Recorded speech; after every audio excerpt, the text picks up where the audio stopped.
नमस्कार मित्रांनो, सध्या मी आमच्या घेवड्यामध्ये आहे. तुम्ही पाहू शकता माझ्या पाठीमागचं हे घेवड्याचं क्षेत्र आहे. मध्ये मध्ये काही गहू पण लावला मी मुद्दाम जाणीवपूर्वक कसा येतो पाहण्यासाठी. पण गहू पण खूप सुंदर आहे, थोडा आहे पण चांगला आहे. आणि इकडच्या बाजूला पण घेवडाच आहे.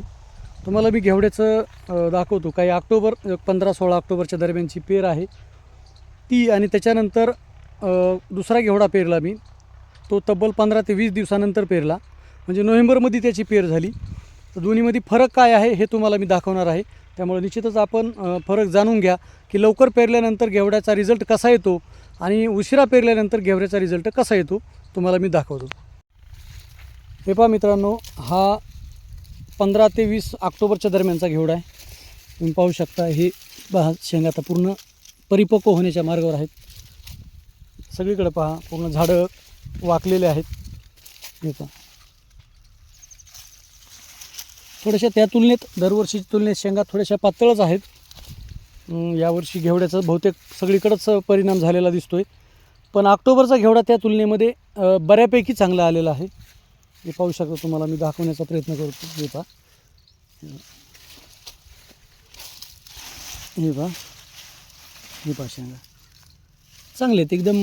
असं काही नाही आहे की फार म्हणजे फेलच गेलं आहे असं काही नाही आहे, पण खूप चांगले आहेत. आणि मित्रांनो, तुम्हाला त्याच्यानंतर हा मी थोडासा पेरला आणि त्याच्यानंतर काही उरलेल्या क्षेत्रामध्ये हा जे आहे तुम्हाला आता दाखवलेला, म्हणजे हा देशी वाघा आहे.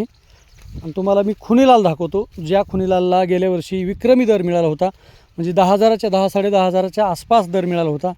तो खुनीलाल मी तारीख निश्चित आठवत नाही, पण 1 नोव्हेंबरच्या नंतर 15 नोव्हेंबरच्या आसपास, 10 ते 15 नोव्हेंबरच्या आसपास मी पेरला होता. तर त्याचं पहा, एकतर त्याच्यावरती 3 फवारण्या झालेल्या आहेत. 3 फवारण्या होऊनसुद्धा यावरती रोगराई मोठ्या प्रमाणात आहे. याचं जर चिकटा आहे, याच्यावर मावा आहे, तुडतुडे आहेत, काळा मावा पडलेला आहे. मित्रांनो, कालच फवारणी घेतली मी. आता हे पहा, शेंगा जर म्हणाल तर शेंगा मध्यम स्वरूपाच्या दिसतात आणि शेंगांची लांबी फार कमी आहे आणि शेंगांची जाडी पण कमी आहे. कारण या ठिकाणी काही शेंगा परिपक्व अशा झालेल्या दिसतात, पण यांची लांबी आणि जाडी मला त्या देशी वाघाच्या तुलनेमध्ये कमी दिसली.